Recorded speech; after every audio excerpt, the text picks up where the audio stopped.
taliyaha guutada qaybta 26aad ee bariga gobolka Sanaag gaar ahaan magaalada Carmale ayaa hambalyo u diray guud ahaan ciidanka qaranka Somaliland sanad guurada 27aad ee ka soo wareegtay aasaaska ciidanka qaranka Somaliland isagoona ku sugan magaalada Ceerigaabo waxaana uu fariimo codsi ah u diray taliyaha ciidanka qaranka Nuux Ismaaciil Taani iyo waliba madaxweynaha Somaliland mudane Muuse Biixi Cabdi isagoo ka codsaday in laga taageero baahiyaha guutada 26aad ee fadhigeedu yahay magaalada Carmale ee bariga magaalada Ceerigaabo maalinta ciidanka qaranka bisha labadeeda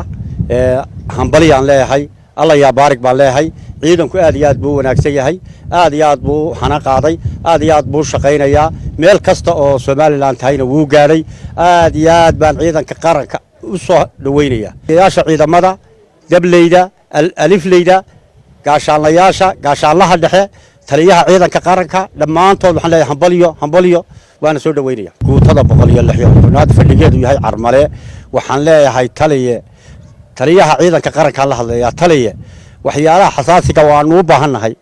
waad ka warhaysaa aadna waad u ogtahay waxaan naga xun xerada waxaan naga xun gaadiidka waxaan ciidanka bariga sida dhabta uga shaqeeya sida dhabtaana uga hawlgala waad ogtahay adigu waad la socotaa taliye waxaan ku leeyahay xerada iyo gaadiidka naga taageer taliye darajadu waa naga dhimantahay ninka ah taliyaha guutada 116aad darajadaydu aad bay hooseysaa ragga kalena way ga hooseeyaa taliye adigoo og waliba